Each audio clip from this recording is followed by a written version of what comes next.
2020년 12월에는 유독 결혼식이 많이 있는데요. 교회 식구 중에 새 가정이나 결혼식을 올해 12월 달에 올립니다.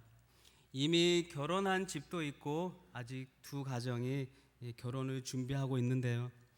결혼식에 가면 신랑 신부가 아름다운 웨딩복을 입고 결혼식장을 밝게 빛내주고 있고 하나님과 하객의 축복 속에 결혼식을 마치게 됩니다.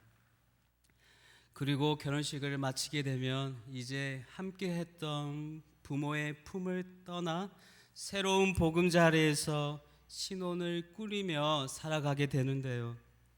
결혼 전까지는 부모를 떠나 산다는 것이 실감이 나지 않지만 결혼식을 올리고 축복 가운데 결혼식을 올리고 이제 결혼을 하면 부모를 떠나 이제 부부의 연을 맺은 남편과 아내와 함께 인생을 살아가게 됩니다. 그래서 결혼하기 전에는 가장 가까운 사이가 부모였다면 이제 가장 가까운 사이는 부부가 되는 것이죠. 그래서 촌수로 따지면 부모와 우리 자신은 일촌이 되지만 부부는 무촌, 촌수를 따질 수 없는 무촌이라고 합니다. 그래서 성경에서는 부부를 한 몸이라고 말하고 있는 것이죠. 그리고 형제를 이촌이라 하고 그리고 사촌, 팔촌 이렇게 이어지는데요. 야고보서의 저자 야고보는 예수님과 어떠한 관계일까요? 이촌 관계입니다. 이촌이면 1촌은 부모라면 2촌은 형제죠. 어릴 적 함께 살았던 형과 아우인 것입니다. 여러분들도 아시겠지만 사촌이면 명절 때 하고 명절 때나 또 가끔 집에 놀러 올 때 정도 그로 인해 잘 아는 사이는 아니지만 이촌이면 함께 한 집에서 지내기에 모르는 것이 없는 사이인 것이죠. 요즘이야 방이 따로따로 있기에 서로에 대하여 형제끼리 모르는 부분도 있을 수 있겠지만 그래도 한 집에 같이 살기에 형제는 모르는 것 없이 거의 다 아는 관계가 되는 것이죠. 그럼 옛날에는 방이 얼마나 많이 있었겠습니까? 우리나라에도 몇십 년 전만 해도 방 하나에 온 가족이 한데 모여 새우잠을 자지 않았나요? 그렇게 함께 지내던 형이었던 예수님을 야고보는 자신의 구원자요 하나님이요 라고 고백을 하고 있습니다. 야고보도 처음에는 예수님을 보면서 당황스러웠을 것입니다. 그러나 어릴 적부터 지켜보던 형을 이제는 자신의 구주요 하나님이요 나의 소망이요라고 고백하는 것을 보며 이제는 예수님을 주로 인정하며 이렇게 야고보서 1장에 세상을 향하여 외치고 있는 것입니다. 오늘 말씀 1절에 야고보가 이렇게 세상을 향하여 외치고 있는 것이죠. 나는 하나님과 주 예수 그리스도의 종이다. 자신의 형이었던 예수님을 하나님이라 말하고 있고 이제는 그의 종이라고 말하고 있습니다.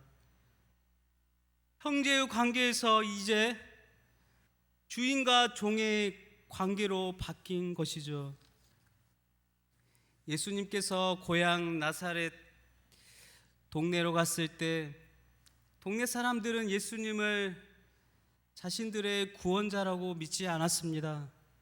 얼마나 믿지 않았다면 예수님께서 나사렛 고향 나사렛으로 와서 회당에서 말씀을 전할 때 모이던 동네 사람들이 크게 화를 내고 동네 밖으로 쫓아내서 산 낭떠러지까지 끌고 가서 밀쳐 떨어뜨리려고 했다고 말씀하고 있습니다.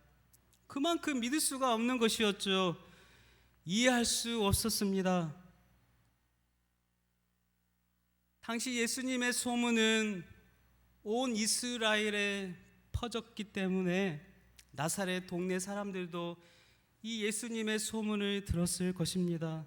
요셉의 아들이 우리의 구원자 메시아야, 메시아로 왔다는 하나님의 아들이라는 소문이 온 이스라엘에 퍼졌을 때에도 고향 나사렛 동네 사람들은 믿을 수 없었습니다.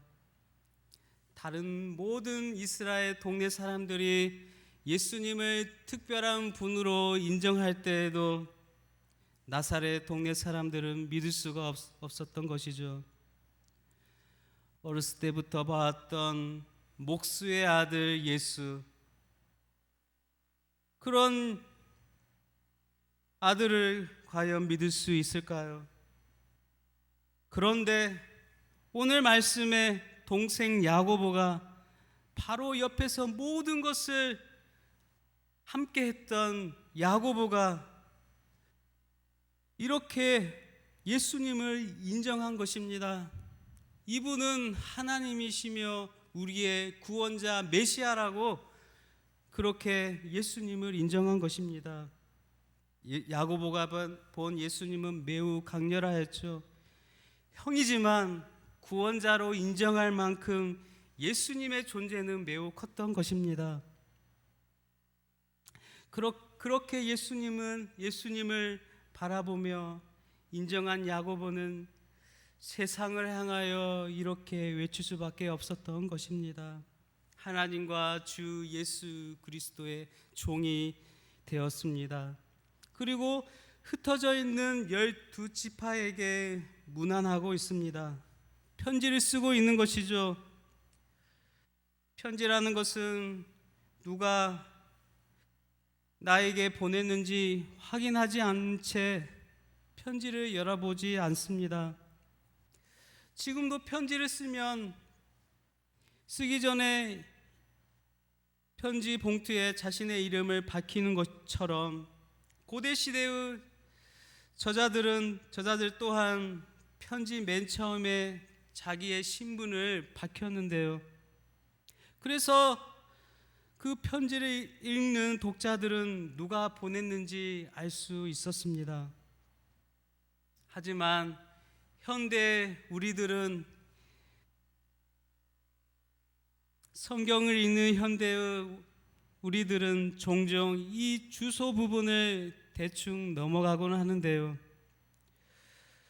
그래서 우리들이 성경을 볼 때 이 성경의 각 권의 저자는 누구이며 누구에게 이 서신을 적고 있는지 확인해야 합니다. 야고보서의 저자는 야고보이며 예수님의 동생 야고보이고 당시 야고보는 이스라엘의 지도자였습니다. 매우 영향력이 있던 분이었죠. 그래서 흩어져 있는 12지파에게 당당하게 이 편지를 쓸 수 있었던 것입니다. 흩어져 있던 12지파, 당시에 로마의 박해로 인해 유대인들이 많이 흩어졌죠. 그뿐입니까? 아수르로 인해 600년 전 아수르로 인해 이스라엘이 멸망당했을 때 예수 그리스도가 오기 전 600년 이상을 세상에 흩어져 있었습니다. 그런데 놀라운 사실은 이렇게 흩어진 유대인으로 인하여 여러 민족들 간에 말씀의 복음의 연결고리가 되었던 것입니다. 흩어짐을 통하여 예수님 오신 그날에 모든 민족들이 복음의 메시지를 들을 수 있었던 것입니다. 그래서 바울이 방문한 거의 모든 도시에 유대인 회당이 있었으며 그 회당에서 공개적으로 복음을 전할 수 있었던 것입니다. 이렇게 흩어짐이 말씀을 전파하는 매개체가 된 것입니다. 그리고 야고보는 흩어져 있는 12지파에게, 이스라엘 백성들에게 자신을 빗대어 하나님의 종이라고 자신을 낮추고 있는 것입니다. 종이 누구입니까? 종은 순종과 겸손과 충성이 몸에 배어 있어야 합니다. 주인에게 순종하며 겸손하며 충성해야 합니다. 그래서 순종은 사역이고 겸손은 그의 지위이며 충성은 주인의 기대감인 것입니다. 그리스도를 따르던 사람들 중에 실제로 종이었던 사람들이 많았는데요. 왜냐하면 당시에는 노예 제도가 있었기 때문입니다. 그런데 이 노예 종은 명예로운 직위가 아니었습니다. 하루 종일 집안일을 하고 주인의 명령에 복종하며 고통스러운 삶을 살아야 했습니다. 그래서 하나님께서 출애굽 당시에 애굽에서 종살이하던 노예살이하던 이스라엘 백성들의 고통의 울부짖음을 들으시고 모세를 택하셔서 소망의 땅 가나안 땅으로 인도하지 않으셨나요? 그처럼 종의 신분은 명예로운 자리가 아니요 알리고 싶지 않은 수치스러운 자리인 것입니다. 그러나 주님의 종, 하나님의 종이 되면 수치스러운 자리가 아니라 명예로운 자리인 것입니다. 알리고 싶은 자리요 소망의 자리인 것입니다. 그러나 그리스도의 종이 된다고 해서, 명예로운 자리가 된다고 해서 이 세상에 살아가는 현실 앞에서는 녹록지 않는 삶을 살아가게 되는데요. 특별히 예수님 당시 고대의 그리스도인들은 예수 그리스도의 종이라는 호칭을 사용하는 것은 대단히도 위험한 일이었습니다. 당시 주라는 호칭을 받을 수 있는 인물은 로마의 황제였던 것입니다. 그런데 로마의 황제보다 야고보는 예수님을 선택하여 하나님과 주 예수 그리스도의 종이라고 자신을 낮추고 있는 것이죠. 그렇게 로마의 황제보다 야고보는 예수님을 선택하였는데, 이 일이 밝혀지면 로마의 황제에 대한 신성 모독이요 로마의 반역 죄인이 되어서 감옥에 끌려가 모진 고난을 당하고 죽음을 당할 수밖에 없는 자리로 당할 수밖에 없는 것입니다. 이렇게 야고보뿐만 아니라 그 당시에 예수님을 믿었던 수많은 신자들이 예수는 나의 주시다 라는 고백으로 인하여 죽음의 현장으로 끌려가 비참하게 죽임을 당하는 일이 비일비재하였습니다. 여러분, 오늘날에는 예수님을 주로 고백하는 것을 공개적으로 금지하는 나라는 없습니다. 그래서 이 성경이 쓰여질 당시에 초대교회에서 예수는 주이시다라는 고백이 얼마나 위험한 일이었는지 우리들이 잘 이해할 수 없을 것입니다. 잘 인식이 되지 않죠. 그러나 우리는 분명히 알아야 합니다. 예수를 주라고 고백하는 것은 생명을 거는 것이요 자신의 전부를 거는 일이라는 것을 우리는 알아야 합니다. 북한의 지하교회가 이러한 심정이 아닐까요? 이런 초대교회의 상황과 비슷하지 않을까요? 지금도 북한에서는 생명을 걸며 주님을 나의 구주라고 고백하는 수많은 믿음의 신자들이 있는 것입니다. 예수님 당시에도 그리스도인들이 예배를 드린다는 것은 목숨을 거는 일이기에 물고기 모양의 암호를 사용하여 서로 그리스도인임을 확인한 다음에야 예배를 드릴 정도였습니다. 그러므로 그리스도인이라면 반드시 주님께 내 생명을 걸어야 합니다. 주님께서도 우리를 위해 생명을 걸으셨던 것처럼 우리도 반드시 주님께 내 생명을 걸어야 하는 것이죠. 생명을 건다면 하나님의 시험을 통과할 수 있습니다. 예수님께서 자신의 생명을 거심으로 십자가 위에서 생명을 거심으로 하나님의 시험을 통과할 수 있었습니다. 생명을 걸 때 이 세상 환난, 근심, 걱정, 두려움을 이겨낼 수 있습니다. 그러나 주님께 자신의 생명을 걸지 않는다면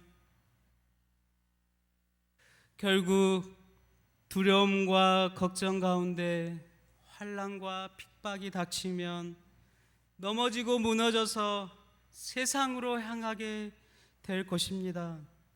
그러므로 나의 생명보다 더 귀한 분이 예수님을 인정하여 하며 살아가야 할 것입니다.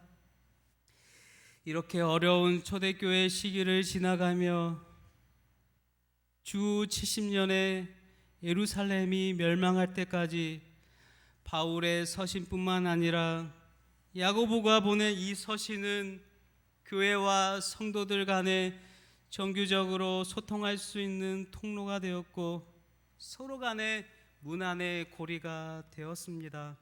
사랑하는 성도 여러분, 가족이 보았던 예수님은 어떠한 분이셨나요?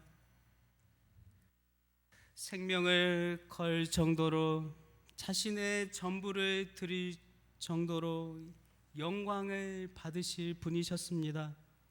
그렇다면 여러분들은 주님을 어떠한 분으로 여기시며 살아가고 계신가요? 생명을 걸 정도의 존재로 여기신가요? 아니면 습관적으로 형식적으로 삶 속에 의미가 부여되어지는 가까운 관계로 여기신가요? 주님께 받은 은혜가 너무 크게 느끼신가요? 아니면 거울로 보는 것처럼 희미해져 가고 있나요? 우리가 받은 은혜는 값싼 은혜가 아닙니다. 수억을 주어도 받을 수 없는 값비싼 은혜입니다. 예수님의 생명값을 지불하여 얻은 은혜인 것입니다. 그런 은혜를 받은 우리들이 다시금 야고보가 본 예수 그리스도를 바라볼 때 우리의 심장이 다시 힘차게 뛰어야 하지 않을까요? 죽은 송장 같은 심장이 아니라 힘차게 뛰는 심장이 되어야 합니다. 죽은 믿음이 아니라 살아있는 믿음이 되어야 합니다. 야고보서에서 줄곧 말하고 있는 것이 무엇인가요? 행함이 없는 믿음은 죽은 믿음이다. 믿음은 행함이 있어야 한다고 말씀하고 있습니다. 그런데 믿음이 있다고 하면서 아무것도 하지 않는다면 그것은 믿음일까요? 믿는다고 하면서 죽음을 두려워한다면 그것은 과연 하나님이 주신 믿음일까요? 그것이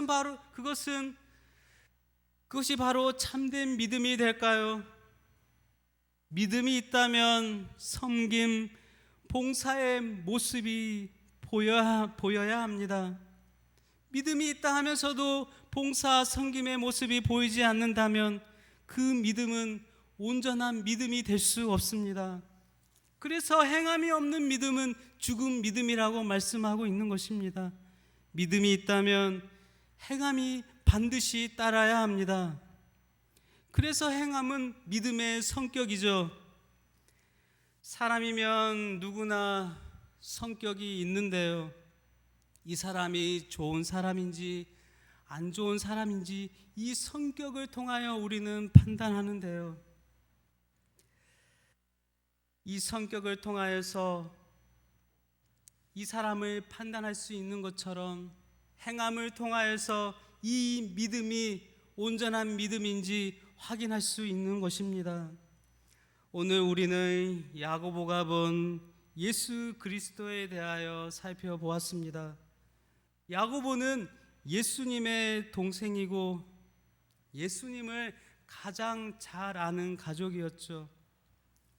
그런데 가족이었던 야고보가 예수님을 하나님 나의 구주라고 고백하고 있습니다.